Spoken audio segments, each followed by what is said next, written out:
Boa tarde. Primeiro Escalão recebe hoje, nesta terça-feira, dos estudos da UTV aqui em São Paulo, o cardiologista, diretor clínico do SPA Sorocaba, um especialista no assunto, um homem que lida com o tema SPA e com estabelecimentos do gênero há mais de 30 anos. Vamos falar sobre dieta alimentar, sobre obesidade, sobre sobrepeso, sobre nutrição, enfim, sobre uma série de eventos que envolvem o estabelecimento SPA. Para conversar com o Dr. Castanho, convidei a jornalista Ellen Dastre, que tem larga experiência no assunto, passou pela Rede TV, passou pela Bandeirantes, foi diretora do programa do Rony Von na TV Gazeta. Dr. Castanho, o termo, e para a gente começar a entrevista, para elucidar, fala-se muito na palavra SPA.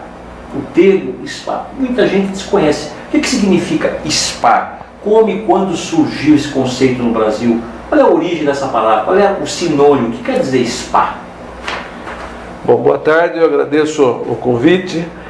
É o seguinte, a SPA é uma palavra que vem lá da Roma Antiga e significa, na verdade, saúde pela água, salute per água, né? Porque lá na Roma Antiga, e também Sim. É uma cidade na Bélgica, quer dizer, na verdade são duas cidades, onde tem a corrida de Fórmula 1, tinha, né, que é a Spa-Francorchamps, são duas cidades. E está muito ligado com termalismo, está muito ligado com águas, né? Então, na Roma Antiga, depois no pós-guerra, os guerreiros então estavam cansados, etc. Sim. Então iriam descansar, tomar os banhos, aquelas águas sulfurosas, etc.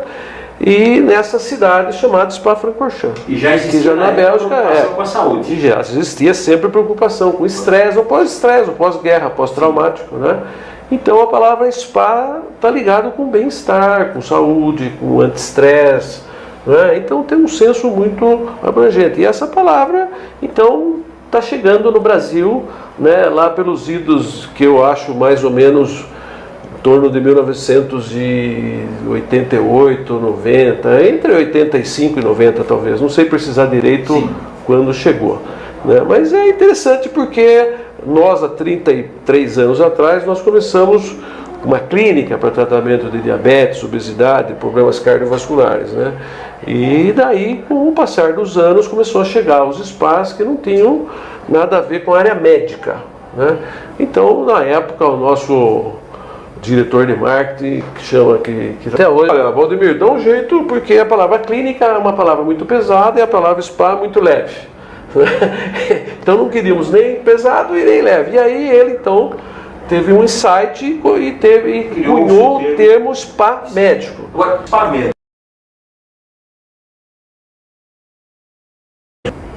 Porque... Quais são as diferenças do SPA Sorocaba, o SPA médico Sorocaba, em relação a esses centros de saúde tradicionais, SPAs, sem o termo médico, e as similitudes? Diferenças e similitudes. Como é que o senhor vê esse cotejo entre os SPAs? O Brasil tem uma pleia, tem um sem número de SPAs espalhados por todas as capitais, os grandes centros. Então, Caetano, mas o SPA médico ainda, esse termo foi cunhado, digamos, aqui no Brasil, em torno de mais ou menos 1986, 87, mais ou menos, pelo Valdemir, ele que teve esse insight, foi anterior à ASPA americana. Na verdade, esse termo foi cunhado no Brasil e foi lá em Sorocaba, né? E quem teve o insight foi o Valdemir, não é? Da junção da palavra SPA e médico, exatamente para diferenciar com os outros SPAs, porque o nosso foco, na verdade, é saúde e sensu lato, né? Agora, assim, a gente conhece SPA, é uma coisa para ir lá e emagrecer. Eu preciso fazer uma pergunta, por que mulher engorda? O que acontece com a mulher? Porque não é possível. Mulher, hein? O homem engorda e muito. Mas a mulher engorda mais, a mulher gosta de chocolate. Por que a gente sofre tanto? O homem gosta de pizza, gosta de rodízio. Então, eu acho que os dois engordam bastante. Eu não acho que é só a mulher não, né? As últimas estatísticas aí estão mais ou menos par e passo, e tem alguma estatística aí dizendo ainda até que na população o homem está mais obeso do que a mulher. Mas são estatísticas muito pequenas, e algumas estatísticas colocam a mulher realmente na frente, né? Mas na verdade eu acho que é uma somatória de fatores. Obesidade nós consideramos uma doença, epidemia, uma doença grave, uma doença que não tem cura, uma doença que tem que ser muito bem tratada, não tem cura, só tem controle. Assim como hipertensão arterial, assim como diabetes, assim como doença coronária, assim como doença da tireoide. Não é? Então tem controle. Não é? Então, com esta fórmula, com esta maneira, com este enfoque, com esse approach que nós temos que tratar. E uma grande novidade, que a obesidade é uma doença incurável. Tem um CID, não é? No Código Internacional de Doenças, não é? Então é uma doença que tem controle. Agora, tanto homem quanto mulher, depende de uma série de... O sobrepeso não é uma doença. Não, o sobrepeso não é uma doença, mas estatisticamente, hoje nós sabemos que o sobrepeso predispõe você a uma série de doenças, como as cardiovasculares, a própria obesidade, é óbvio, a hipertensão arterial, uma série de outras doenças, acidente vascular cerebral e já algumas estatísticas com vários tipos de câncer. Então isso é muito bom, que deixa bem claro da depressão, da autoestima baixa, que eu acho que tudo isso também vai te levando a uma série de outras doenças. Eu acho que o psicológico aí... Agora, é óbvio que o problema da obesidade tá no seu comportamento diário. A gente chegou num ponto no Brasil que hoje existem estatísticas dizendo que os animais domésticos estão obesos. Verdade. Então, assim, a gente conseguiu estragar o gato-cachorro, gente. Pelo amor de Deus. Não, gato-cachorro agora está ferrado. É um fenômeno novo, doutor Castro. Olha, eu concordo plenamente com essa história do comportamento, tanto é que gato-cachorro acaba ficando obeso, porque são domesticados. Porque são domesticados. Lógico. E porque aquela família muito provavelmente também tem comportamento obesógeno, não é? Porque, olha, isso parece engraçado, mas é grave. Sabe por quê? É grave. Sabe por quê? Porque é o mesmo mecanismo da obesidade infantil, que é epidêmica também. Não é? Então, a obesidade infantil, se você não atacar a família, o sucesso é quase zero. Infantil e adolescente. Infantil, que eu digo, é infantil, juvenil e adolescência. É uma epidemia. E não é só no Brasil, é nos países industrializados e em desenvolvimento. Então, a obesidade infantil é um flagelo gravíssimo. Gravíssimo. Mais de 80 pessoas das crianças obesas vão se tornar adultos obesos. Então, crianças obesas... Fora todo o sofrimento, diabetes, hipertensão arterial, fora toda a parte todo o tratamento psicológico, porque assim, elas sofrem bullying e vão sofrer mesmo. Está melhorando um pouco, porque como a maioria está obesa, quem está sofrendo bullying é magro, né? Porque as crianças estão muito obesas. Olha, deixa eu dar um exemplo para você entender. Nós trabalhamos com o SPA faz 33 anos e até uns 10 anos atrás, vamos dizer, quando tinha mês de férias, julho e janeiro, nós tínhamos um trabalho dobrado no SPA com vigilância, porque a criançada ia, e aí era um tal de querer fazer tráfico de comida e tinha que ver os muros do SPA, porque jogavam pizza, jogavam aquilo. Era muito complicado. Vai para o SPA e só que criança. Acabou. Hoje eu não digo para você que é zero, mas por que é quase zero? Porque as crianças estão sofrendo muito mais bullying hoje do que antigamente. As crianças hoje pedem para ir ao SPA. Não é o pai que leva arrastado, o avô que leva arrastado. As crianças, principalmente o pré-adolescente, elas sofrem demais. Então elas hoje pedem ao SPA. Agora, você tem que ter um approach. Além de ter um approach multidisciplinar, que é o que nós temos no SPA, você tem que ter um approach com a família, tá certo? Um approach nutricional, um approach médico, um approach psicológico e um approach com o educador físico. Porque senão, dificilmente nós vamos ter resultado. Não no SPA, mas a médio é a longo prazo. Contempla todas essas... essa multidisciplinaridade. Que é uma das grandes diferenças entre o SPA comum e o SPA médio. O senhor tem os números, qual é o resultado que o paciente obtém? E qual é o período médio que ele fica no spa para obter o resultado almejado? Então, dependendo da situação. Então, sobrepeso é um caso, a obesidade é outro caso. Então, hoje nós... Uma semana, 15 dias, hoje um mês, qual é? Hoje é assim, Caetano. A gente não mede assim o resultado pelos quilos que perdeu lá no spa. Porque no spa ele se submete a uma dieta hipocalórica, atividade física supervisionada, ele vai ter bom resultado, ou resultado regular, se ficar um pouco mais tempo vai ter um ótimo resultado. O problema não é no spa. Não, é a saída. O problema é o pós-spa. Porque o paciente, quando se hospeda ou se interna no spa, ele tem essa proposta, né? Quero perder 10 quilos, quero perder 15 quilos. Essa é a meta. E é esse o approach que nós temos que dar dentro do spa para que ele, então, o resultado hoje, nós achamos o seguinte: se você tiver um resultado hoje, tanto na obesidade infantil como na obesidade do adulto, se você perder em torno de 5% do peso, você já tem grandes melhoras do ponto de vista físico. Se você perder 10% do peso, nossa, você melhora muito. No estado geral. Não é o que nós antigamente achávamos, que você só tinha resultado, por isso que as nossas estatísticas são ruins. Antigamente a gente achava quando você chegava no peso saúde.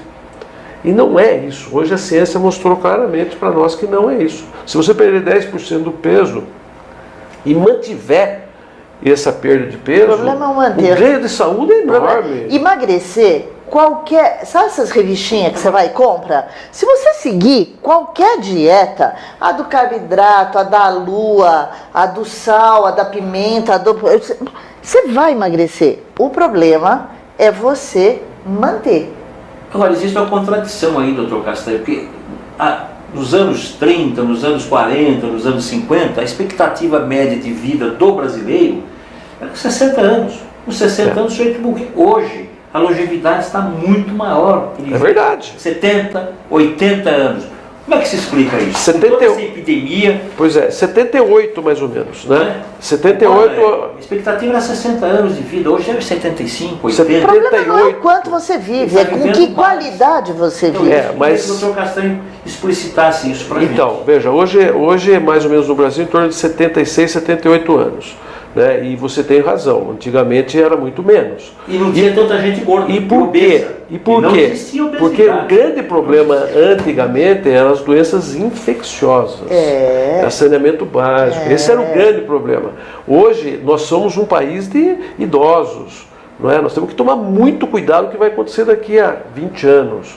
Então nós temos que estar preparados para isso. Então está aumentando. O que nós não estamos conseguindo é fazer com que diminua a incidência de doença cardiovascular, que é o que aumentou muito. A mortalidade por infarto, por derrame, aumentou muito, enquanto a partida diminuiu muito. Qual é a causa, doutor? Pois é, a causa é a vida sedentária, os videogames, é a dieta alimentar, né? É a própria obesidade, a hipertensão. O brasileiro, historicamente, ele come mal, né? Ele não come verdura, ele não come fruta. Pouca fruta e pouca verdura. Gordura, açúcar, muito sal.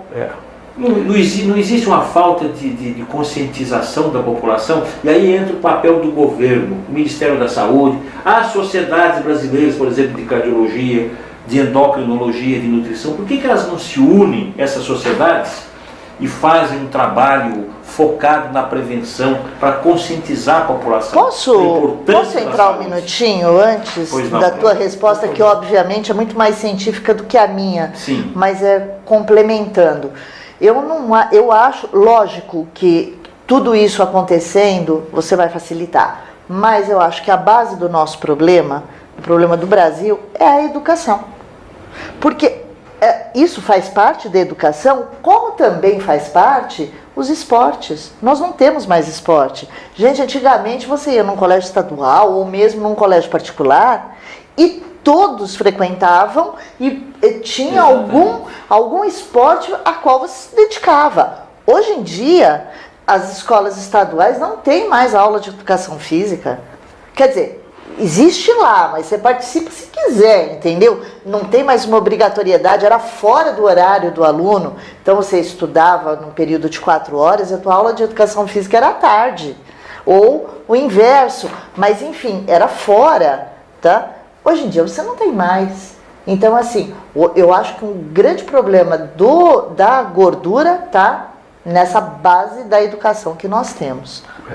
Eu concordo também. Eu acho que o problema está na base, né? Porque, que nem ela falou, na verdade, você veja, a educação física hoje ninguém faz, né? Todo mundo é dispensado das aulas, né? Hoje em casa tudo é automático, né? Tem o problema da segurança, para quem mora aqui em São Paulo, né? Sim. É muito ruim, porque não tem mais aquelas brincadeiras de rua, você tem que ir tudo Bicicleta, de carro, campinho. né? Bicicleta, campo, quer dizer, é muito difícil, né? Então, realmente o problema está na base, mas você falou realmente, eu acho que precisa mesmo um programa de conscientização. Eu acho que já está havendo, por parte da Sociedade Brasileira de Cardiologia, Sociedade Brasileira de Endocrinologia, pela ABESO, que é a Associação Brasileira de Estudos sobre a Obesidade, já está havendo movimentações, estão havendo campanhas. Mas não existe uma união entre as sociedades. Mas eu acho... Não existe essa união entre essas sociedades que teriam como mas ponto comum de convergência a prevenção. É verdade, mas eu acho que está melhorando, sabe, Caetano? Eu acho que está melhorando. Hoje os congressos, dificilmente você tem um congresso hoje nessas áreas que não fala em prevenção, é o século da prevenção, todo mundo está pensando em prevenção. Aqui eu falei, as crianças estão mais conscientizadas, apesar disso estão mais conscientizadas, os pais estão mais conscientizados, as cantinas das escolas também já começou a melhorar. Isso é um ponto super importante, né? Muitas escolas estão proibindo salgadinhos, frituras, etc. É obrigatório agora contratar nutricionista. Ou seja, o cenário não é bom, mas eu, como sou uma pessoa otimista, eu acho que a tendência é melhorar. É assim que eu penso. Eu acho que hoje, por exemplo, quase todos os alimentos, eles vêm com a quantidade calórica. Essa informação... Claro, antigamente não existia, né? Nós temos aula no spa, a nossa nutricionista, a nossa chefe de cozinha, eles dão aula para os pacientes sobre compra em supermercado e leitura de rótulo. Aprender a ler rótulo. Esse é um trabalho, não é verdade? De conscientização. Claro, e como cozinhar essas coisas, mas a própria compra no supermercado, como é que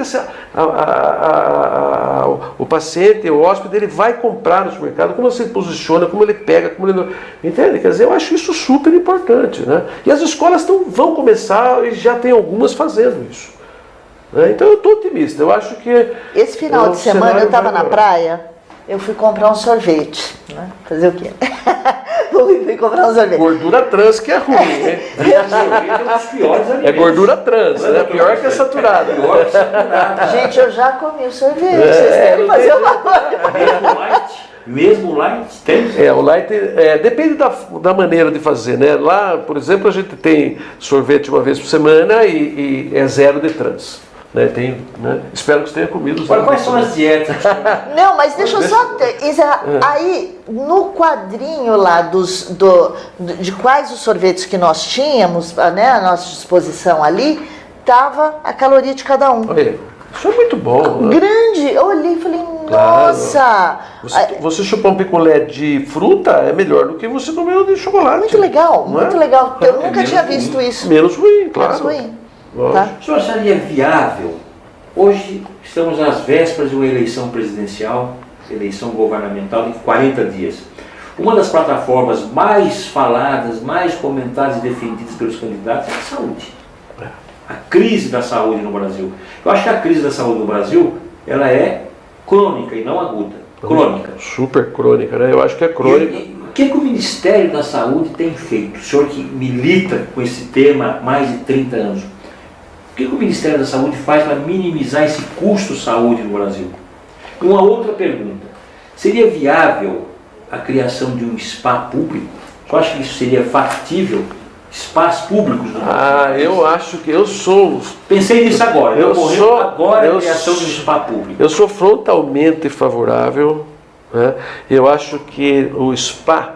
ele deveria ser de utilidade pública, deveria ter espaço de utilidade pública, porque a prevenção realmente é o caminho para o mundo. não é? É a economia para a saúde no mundo inteiro, não é só no Brasil. Você veja, a saúde hoje nos Estados Unidos está muito difícil. Tão ruim como o Brasil. O sistema de saúde o sistema de saúde está quebrado nos Estados Unidos. Essa é a verdade, né? Os convênios, aquelas coisas. Então, os médicos nos Estados Unidos têm medo de exercer a profissão por causa de processos, etc. Enfim, de uma forma ou de outra, sim, são coisas diferentes, mas está quebrado também, né? O problema é que temos pouco investimento na saúde, né? Esse que eu acho que esse é o problema crônico, né? Um problema crônico é que a verba que deveria ir para a saúde está indo para outros setores, e aí não está indo para outros setores, não. Todos os setores estão sem verba. Prefiro não entrar nessa discussão política, primeiro porque eu não entendo absolutamente nada, tá certo? Não milito em nenhum partido, não é? E embora eu acho que eu tenho que defender, claro, sim, essa parte, eu acho que é obrigação como todo cidadão. Mas sou muito favorável a um espaço público. Não existe. Nós quisemos, nós demos uma ideia para a Universidade de Marília, sim, há uns 8, 9 anos atrás, porque a Universidade de Marília tem todas as especialidades que nós precisamos, né? Então essa foi uma ideia para tratar realmente do SUS. A ideia não foi para frente. Uma universidade privada de Marília, a Unimar, há mais ou menos uns 8 anos, 9 anos atrás, mais ou menos, né? Porque tinha um local, né, lá na universidade, tinha faculdade de nutrição, tinha faculdade de enfermagem, tinha faculdade de medicina, faculdade de educação física, ou seja, dava para você fazer um approach, né? Dava para fazer realmente um espaço público, que essa era a nossa ideia, tratar só a população do SUS, sim, mesmo, né? Fazer um teste e não foi adiante. Não é? Porém, essa ideia eu acho fantástica, e eu acho que essa ideia a gente deveria colocar para frente, porque é a prevenção, Caetano. Então é muito mais fácil você prevenir um infarto do que você tratar um infarto. É muito mais fácil você prevenir um derrame do que você tratar um derrame. É muito mais fácil você prevenir e tratar a obesidade do que você indicar uma cirurgia ou mesmo... Curável, exatamente. Né? Então, veja, a prevenção em tudo, do câncer, enfim, todo tipo de prevenção e medicina é bem-vindo. Mas, olha, na contramão do que nós estamos conversando, o spa público ninguém pensa. Porém, o SUS colocou a cirurgia bariátrica como uma possibilidade. Verdade. Então, o que está acontecendo? A pessoa que está tá obesa e ela não tem dinheiro, ela fala, eu tive uma ideia ótima, eu vou engordar mais, aí eu entro no processo da cirurgia bariátrica, né? E as pessoas então estão preferindo engordar para poder fazer a cirurgia como se ela fosse um grande milagre e tudo resolvesse a partir dela. Por que o governo faz um negócio desse? Pois é, porque provavelmente a lei está errada. Não é? Primeiro que nem o SUS e nem os convênios deveriam exigir que alguém engordasse 1 quilo para fazer a cirurgia. Né? Ou meio ou muito mais do que isso, né? Porque a gente conhece. Já vi pessoa engordando 15 quilos. É verdade. É verdade. Eu acho isso criminoso. Na verdade, eu acho isso criminoso, né? Porque não tem nenhum sentido clínico, nenhum sentido médico, nenhum sentido preventivo, muito pelo contrário, tudo errado, tudo na contramão. Tudo na contramão. Né? E realmente a cirurgia bariátrica não é milagrosa, assim como uma internação no spa também não tem nenhum milagre. É favorável à cirurgia bariátrica? Eu não sou contra a cirurgia bariátrica. Eu acho que a cirurgia bariátrica tem as suas indicações, tá certo? Porém, temos que tomar muito cuidado dessas indicações para não virar uma febre, como está acontecendo, ou não virar esses absurdos de alguém ter que engordar.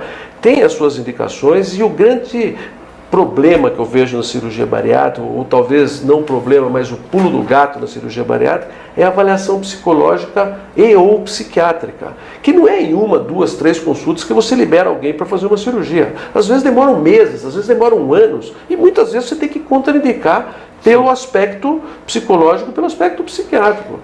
Eu queria fazer uma pergunta. Você faz a pergunta, e a gente vai ter que interromper um minutinho para o nosso intervalo comercial, Mas posso deixar a pergunta no ar? Deixa a pergunta no ar. Daqui O que engorda mais, um prato de macarrão ou engolir um sapo durante o dia?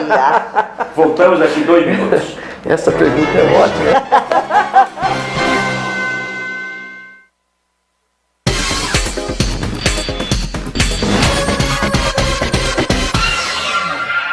Xixi no banho! Queremos que todos façam!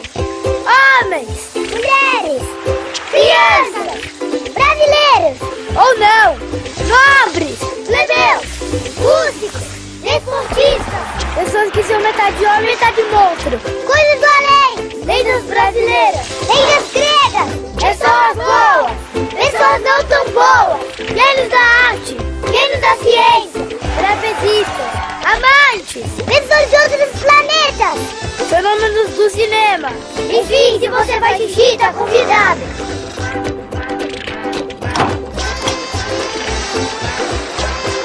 Faça xixi no banho. Ajude a Mata Atlântica.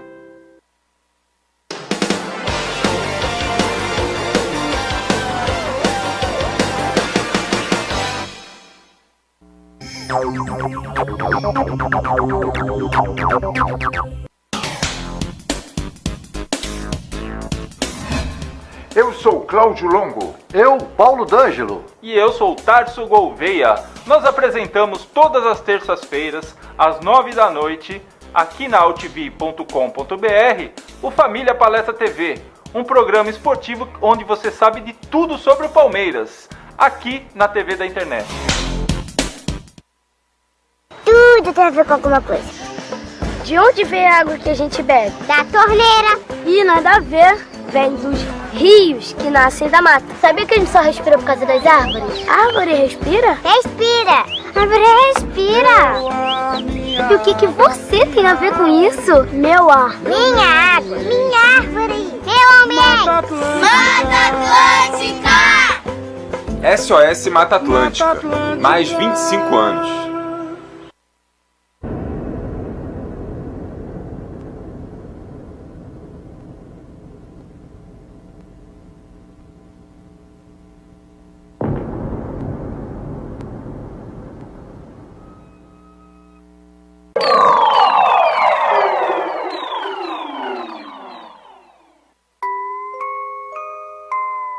As nossas recordações são os nossos maiores tesouros.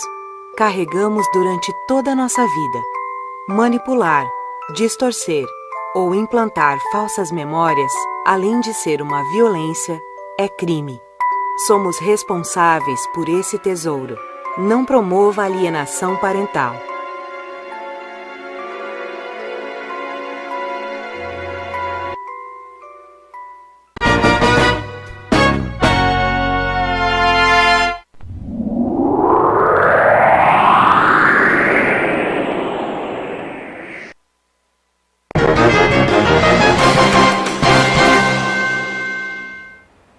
Bem, voltamos vamos ao segundo bloco do primeiro escalão. Eli, reformule a pergunta, por gentileza, para o Dr. Manuel Castanho. O que engorda mais? Um bom prato de macarrão ou engolir um sapo no dia? É uma ótima pergunta, doutor. Essa pergunta é mais que ótima, né? Essa pergunta eu acho que é muito difícil a resposta, né? Porque fisiológica e sociológica. Fisiológica, sociológica, é tudo complicado porque... E filosófica. Filosófica, é verdade. A pergunta é verdade. Filosófica. É verdade. Sinceridade, eu acho que engolir um sapo é muito ruim. E quando você tem que engolir um sapo, faz um mal danado para o organismo de um modo geral, né? Desde o cérebro até o dedão do pé, né?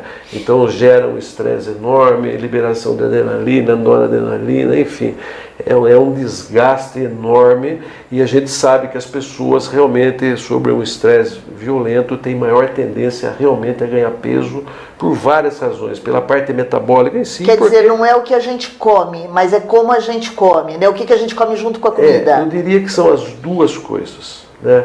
Agora você tem que saber claramente que um prato de macarrão tem X calorias, tem X% de carboidrato, dependendo da forma que você faz, tem X% de gordura, tem X% de proteína, e na verdade o que eu acredito em termos de dieta é a reeducação alimentar, pensando num equilíbrio, na pirâmide alimentar.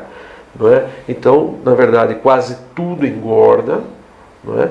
Só que você Quase tem tudo. que, na verdade, para ter alface, se você comer 1000 calorias de alface, em termos de peso, é igual você comer 1000 calorias de carne, em termos de peso, não em termos de saúde. Sim. Não é?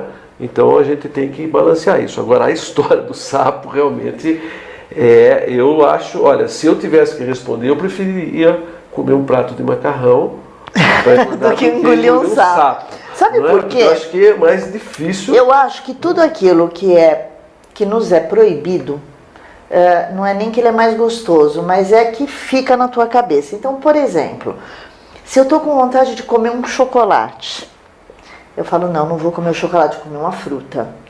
Eu vou comer uma fruta, eu vou comer outra fruta, eu vou comer um não sei... E a vontade de chocolate continua. Então, eu acho que quando eu estou com vontade de comer um chocolate, se eu comer um pedacinho e saciar minha vontade, é melhor do que eu ficar encobrindo Porque a vontade essa não vontade. realizada também deve fazer mal. Claro. Não, doutor também. Castanho? Claro. A vontade não realizada. Eu Não acho. saciou aquela Exatamente. vontade de comer o É chocolate. verdade. A nós, Exatamente. eu concordo. A nossa posição é muito clara. Nós não proibimos nada. Nada. Você não está proibida de comer um pedacinho de chocolate, você não está proibida de comer uma feijoada, você não está proibida, se você não for alcoólatra, de tomar uma taça de champanhe ou de vinho, você não está proibida de nada. Só que tudo tem que ser equilibrado. E O seu paciente come tudo lá no Espaço Sorocaba? praticamente Come tudo no chocolate, Espaço Sorocaba, toma sorvete, praticamente menos álcool, evidentemente. Nada de álcool, é zero de álcool, nada. É aquela história que o vinho faz muito bem pro coração. Nada, porque o álcool, na verdade, tem as suas contraindicações clássicas, que depois, se você quiser, a gente pode discutir, não é? O vinho tem o seu efeito... A riboflavina. na verdade, são os antioxidantes, resveratórios, etc, né? Tem os seus efeitos, tem muita gente benéficos, tem muita gente discutindo isso, tem muita gente proibindo os médicos de falar. Porém, o que nós temos que lembrar é que tudo pode ser permitido. Você não precisa passar vontade de nada, né? Então, por exemplo, nós temos pacientes do extremo norte do país e temos pacientes do extremo sul. Cada paciente tem a sua cultura, vai comer determinadas coisas no almoço, no jantar ou no café da manhã, que a nossa nutricionista, o nosso endocrinologista tem obrigação. Essa era uma das perguntas que eu ia fazer para o senhor. As diferenças regionais. Claro, não adianta eu pegar uma dieta, Caetano, e colocar a goela abaixo da pessoa, porque não vai adiantar nada, a pessoa não vai fazer. Existe uma tendência maior de sobrepeso no Nordeste, não pois existe, então, doutor Castanho? existe. Mas nós temos que fazer o quê? Nós temos que adaptar o que aquela pessoa gosta, balancear, contabilizar e prescrever. Porque é muito mais fácil a pessoa fazer uma dieta com aquilo que ela gosta, desde que eu consiga equilibrar, né, do que eu simplesmente pegar 4, 5 folhinhas e falar, toma, engula isso e acabou, não tem o que discutir. É claro que não vai dar certo se a gente fizer isso, né? A gente tem que tentar individualizar o máximo pessoas possível. dos teus pacientes que saem e continuam a dieta em casa e se mantém magro? Então, eu acho que a dificuldade de responder essa pergunta é o conceito de se manter magro, o conceito de manter o peso, o conceito de voltar a engordar um pouco, né? Por exemplo, eu acredito que a pessoa que sai do spa, independente do peso que ela está ou não, se ela mantiver o peso, já é um grande resultado. Se ela tiver que emagrecer mais 10 quilos, ela tem que emagrecer aquelas 10 quilos. Nós temos que fazer uma fórmula e cobrança, não é? Digamos assim, um pós-venda, entre aspas, que nós temos que cobrar isso dela. Porém, veja como é muito diferente uma pessoa com 10 quilos a mais de peso, ela fazendo atividade 5 vezes por semana, de uma pessoa com 10 quilos acima do peso, não, com os mesmos 10 quilos acima do peso, sem fazer nada, sem sedentário. Perfeito. Em termos de saúde, é completamente diferente. E isso é um resultado positivo. Aliás, extremamente positivo. Não é? Então, hoje, para tudo, não é só positivo para a estética. Mas quando a pessoa faz ginástica, a tendência não é ela sentir mais fome? Não, exatamente o oposto. Quando a pessoa faz atividade física, a liberação de endorfina é um hormônio anorexígeno, digamos assim. Claro. Quanto você faz mais atividade física, você tem uma tendência a diminuir a compulsão. Principalmente os pacientes compulsivos. Diminui muito. Atividade física é um santo remédio extremamente barato. O sujeito que tem a vida sedentária, ele tem tendência a comer mais.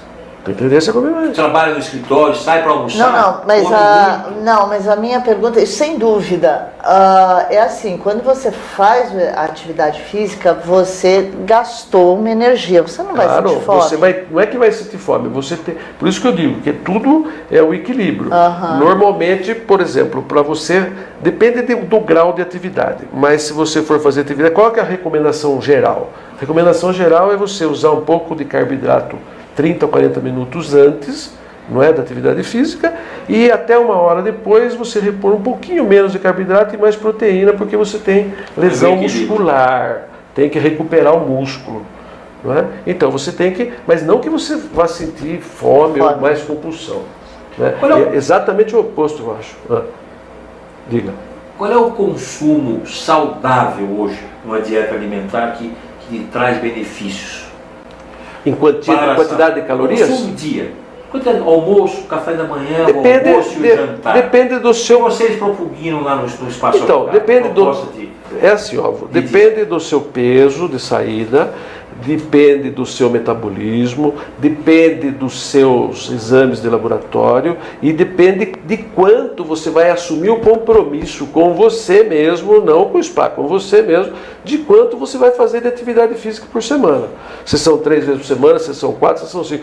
Porque se você falar para mim que vai fazer 5 vezes por semana e chegar na prática você fizer 2 vezes, ou 1 vez, ou nenhuma, o meu plano, as minhas contas foram tudo por água abaixo. 2.500 calorias dia é um tamanho. Olha, veja só, para você saudável, é assim, uma pessoa. Eu não gosto muito de falar em número, mas só para você ter uma ideia, o que os livros falam, para você manter o peso, a continha que a gente faz normalmente, veja, de 20 a 40 calorias por quilo de peso. Quer dizer, veja como muda, de 20 a 40 é 100% de diferença. Então varia muito de pessoa para pessoa, do metabolismo, não é? Você precisa ajustar, você precisa tentar, infelizmente a medicina é assim e vai morrer assim, cada caso é um caso, e você tem que individualizar o máximo possível. Não é? Agora tem vários trabalhos mostrando quantidades de frutas por dia, quantidade de proteína, quantidade de carboidrato, quantidade de gordura saturada. Eu acho importantíssimo. Funcional? Eu acho que funciona, sou totalmente favorável. Tem alguns endocrinologistas que não acreditam nisso, eu acredito piamente nisso. Eu acho que isto é uma mudança de comportamento. Isto realmente é uma mudança de comportamento, uma mudança de hábito. Por que é importante comer de 3 em 3 horas? Primeiro, porque você aumenta o metabolismo basal. Está comprovado cientificamente isso. Aumenta o metabolismo basal. 2. Explique por gentileza o que é o metabolismo basal. Aumenta o seu gasto energético para permanecer vivo. Digamos assim, para respirar, para comer, para andar. Gasto X e preciso repor isso. Se você comer, isso é o metabolismo basal. Se você comer de 3 em 3 horas, você aumenta esse gasto. Número 2. Você não chega com muita fome na próxima refeição. Entende? Então, isso é uma realidade. Nós comprovamos isso no spa. Né? Tem pessoas de 70, de 80, de 85, de 15, de 20 anos internadas, né? Fazendo uma dieta restritiva e não sentindo absolutamente nada junto com a atividade física. Então, comer de 3 em 3 horas, Caetano, eu acho fundamental. Fácil, barato. Não tem profissão, não tem nada que fala assim, mas eu não consigo porque eu fico operando no centro cirúrgico 9 horas. Não, conversa. Dá para comer. Dá para comer de 3 em 3 horas em qualquer lugar do mundo, no Alasca. Você come uma maçã, come uma... Dá para comer. Segundo, comer devagar. É tão importante quanto comer de 3 em 3 horas. Muitos pacientes obesos, muitos pacientes no sobrepeso têm compulsão alimentar, então come rápido. Se comer rápido, come 2, 3, 4 vezes o que é preciso comer. Não dá tempo do estômago avisar o cérebro que você está saciado. Então você acaba comendo mais. Terceira dica, comer pouco à noite. Depois das 7 da noite. Depois das 7 da noite, você ainda pode ter a sexta refeição, que é a ceia, desde que você faça um jantar pequeno, tá certo? Porque aí você come mais uma refeição, que é a sexta refeição. Que é a que mais engorda. E vai dormir. Então, pouco, entendeu? Pode ser de tudo um pouquinho. Eu não acredito nessa história de carboidrato noturno, eu não acredito nisso. Eu acho que pode comer de tudo um pouquinho, não é? E aí faz com que você não tenha aquela grande necessidade, às vezes pessoas que têm aquela angústia, aquela ansiedade durante a noite, ela salta a geladeira, etc. Então, eu acho que comer de 3 em 3 horas, comer pouco à noite, eu acho uma outra dica fantástica e muita água, super barata, e água, né, que ajuda no metabolismo como um todo, né, de 2 a 3 litros de água por dia. Então eu acho que são coisas muito baratas e extremamente eficazes. E fazer com que o intestino funcione, né? Claro. O Spa Sorocaba, além de todas essas multidisciplinas na área de saúde, tem também o lado da beleza, da estética, que vocês mulheres adoram. É perfeito, doutor Castanho? É verdade. Nós temos Fale um pouquinho sobre o Spa Sorocaba, a proposta de trabalho do Spa. Você tem imagens aí, Sérgio, do Spa Sorocaba que você pode mostrar para o nosso internauta? Então, a área de estética do Spa Sorocaba... salão de beleza. É verdade, né? Nós temos o cabeleireiro, tem a manicure, tem uma série de massagens... Podologia, spa dos pés. Do ponto de vista... reflexologia. Massagens corporais, massagens faciais, enfim. Mas o importante nessa história toda é que nós não usamos isso como um pilar para emagrecimento, digamos assim. Mas é o outro lado. Esse lado, isso. É o lado do relaxamento. Isso chama centro de relaxamento e estética, né? Então isso é muito importante para o estresse, para a ansiedade, mas nada a ver com o emagrecimento. Sem dúvida. Se alguma das moças falarem em emagrecimento lá, são despedidas. Não pode falar. Agora o estresse engorda. O estresse engorda. O trânsito engorda. Claro, sem dúvida. Eu acho também. Então, outra coisa que engorda muito é a insônia. Podemos depois discutir isso. A insônia é um E a depressão, doutor Castanho? A relação depressão e obesidade. Existe? Eu acho que existe, está muito relacionado. Depressão, obesidade, depressão e infarto, depressão e mortalidade. Né? É uma doença grave também, né? E a gente precisa tentar o máximo possível identificar a causa, não é? E muitas vezes a gente consegue identificar a causa e muitas vezes é um problema bioquímico e tem que tratar a vida inteira também. Mas está muito relacionado. Vamos voltar nas dicas, que eu adorei as dicas. Dica é o que eu gosto. Maçã. Eu ouço várias pessoas dizerem, inclusive que é um santo remédio. Não, que eu como maçã, eu fico com fome. De manhã, se você me der uma maçã, danou-se que eu vou comer. E várias pessoas já me disseram que a maçã dá fome. Por que isso acontece? Tem alguma... Será que acontece, doutor? Eu como maçã todos os dias e não tenho fome. Quando como?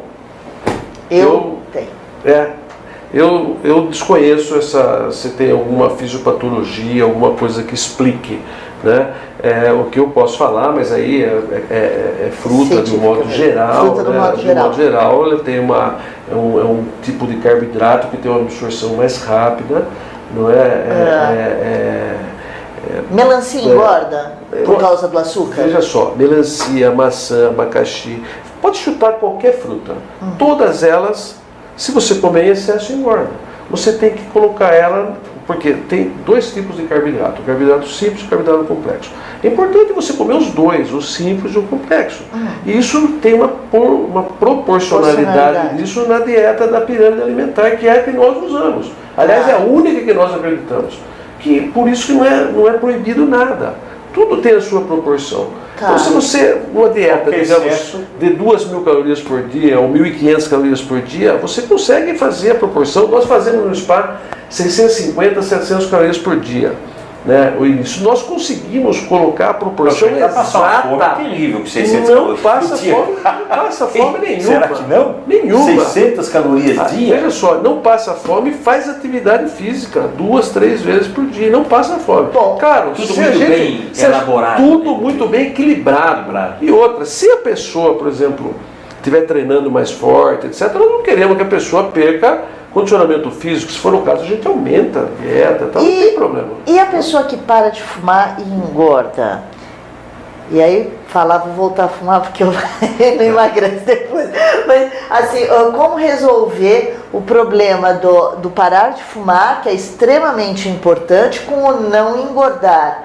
Certo? Dizem que a nicotina é um acelerador do metabolismo, então é uma dificuldade quando você realmente para de fumar e você manter o peso, né? Não é só aquela substituição, não, eu fiquei ansiosa e troquei o cigarro por comida, não é sobre isso que eu estou dizendo. Eu estou dizendo o próprio parar de fumar, tem aí uma medida internacional que diz que se você comer a mesma coisa de quando você fumava, quando você para, você engorda de 5 a 7 quilos. Isso é uma medida internacional, não me lembro de onde eu peguei esse dado, mas porque a nicotina acaba fazendo um processo de acelerador de metabolismo. É verdade, eu acho assim que o cigarro, quando você para de fumar, realmente existe essa tendência por alteração metabólica, por ansiedade, enfim, tem vários mecanismos. Tá certo? Agora, o que é importante deixar claro, mas muito claro, que não tem nada mais criminoso no mundo, mais nocivo, mais ruim, mais péssimo, mais pior que ruim, que não sei o que, vamos usar todos os termos que não existem, do que o cigarro. O cigarro hoje é um veneno. Seguramente é muito pior que a própria obesidade. Não é? O cigarro mata muito mais. Comprovadamente é a primeira causa de morte evitável no mundo. Não é? Então, qualquer coisa vale a pena para você parar de fumar, mesmo que você engorde 5, 6, 7 quilos. Depois cuida disso. Depois cuida disso. E tem várias técnicas, não é? Tem medicamentos. Você fumava, inclusive? Foi fumante? De 2 maços e meio a 3 por dia. Só. Era uma coisa. Eu fumava pouco, bem pouquinho. Então, você parou que jeito? Não, eu me conscientizei, fui diminuindo e depois eu usei uma acupuntura, eu não quis ir para medicamento, eu sou um pouco contra essas coisas, mas é bobagem minha, eu acho que parar de fumar, independente de como você vale. Não falamos sobre colesterol, doutor Castanho. O colesterol realmente é problemático para a nossa saúde? Sim. Eu tenho amigos que têm colesterol alto, convivem com esse colesterol alto, tem idade já avançada, 70 anos. O pai do Caled, por exemplo, tem colesterol altíssimo e convive naturalmente. Quer dizer, não sei, há algumas posições aí antagônicas sobre o colesterol. Como é que o senhor vê isso? O colesterol como cardiologista? Então, eu acho que tanto quanto o cigarro, né, eu acho que não tem antagonismo nas ideias. Sim. Entendeu? Ninguém pode levantar a mão no fundo da sala e falar: olha, eu não concordo com o senhor que o cigarro mata muito. nem alguém pode levantar e falar assim, porque a medicina tem muita coisa, tem muitas controvérsias, né? Muitas controvérsias, né? E também ninguém pode levantar a mão no fundo da sala e falar: olha, eu não concordo, eu conheço um cara que tem 100 anos e tem colesterol. Não, também não. Já está comprovado que abaixar colesterol faz bem para a saúde, evita a morte. Morre menos quem abaixa o colesterol desde que esteja acima. Causa o derrame mesmo, o colesterol? Derrame, infarto, sem dúvida nenhuma. A tal da gordura no fígado. A gordura no fígado. Nossa, todo mundo fala, todo mundo está falando em gordura no fígado hoje. O que é essa gordura no físico? Isso aparece em pneuzinho? No fígado. Gordura no fígado. Está todo mundo falando hoje de gordura no fígado. Tem um nome, isso chama esteatose hepática. Né? O nome é feio. Esteatose hepática, né? E a gente divide em graus, né? Leve, moderado e grave, né? Está muito relacionado com obesidade, e é o que nós chamamos de gordura visceral, né? Normalmente é a gordura ruim, a gordura que está na maioria das vezes não está só no fígado, ela está nos vasos, ela está entre os órgãos, ela está no intestino, quer dizer, é a gordura visceral. Né? Então é uma gordura mais complicada, bem mais nociva do que a gordura do tipo ginoide, digamos assim, que é a gordura mais na mulher. Só para a pessoa entender, e eu não sei nem se está certo isso, mas assim, aquela barriga dura, que principalmente o homem tem muito isso, aquela barrigona dura assim. Tipo maçã, digamos assim. E a gordura pneuzinho e tal. O pneuzinho é menos prejudicial à saúde do que essa barriga dura. Normalmente essa barriga dura, essa obesidade do tipo maçã, que é mais frequente no sexo masculino, obesidade do tipo pera, tipo ginoide, é mais frequente no feminino. É claro que tem nos dois sexos, né? Mas essa do tipo maçã realmente é mais importante, é pior do ponto de vista pior do ponto de vista cardiovascular, sem nenhuma dúvida. Né? Agora, todo sujeito que tem sobrepeso, ele tem gordura no fígado? Não necessariamente. Não necessariamente. Nem sobrepeso e nem obeso. Né? Não necessariamente. São coisas diferentes. Claro que é mais comum, não é, a esteatose hepática, a doença gordurosa do fígado, na obesidade. Né? E também é importante dizer que não tem a ver com o consumo de álcool. O colesterol alto, a atividade física reduz e traz esse colesterol para os números normais, normaliza? Olha, depende de quanto você está. Se você tiver 15, 20% acima, a atividade física pode trazer você para uma faixa normal. Se tiver mais do que isso, hoje não. É 200 o número saudável? O colesterol total, o ideal é você ter em torno de 200. No diabetes, um pouco menos, 180 mais ou menos.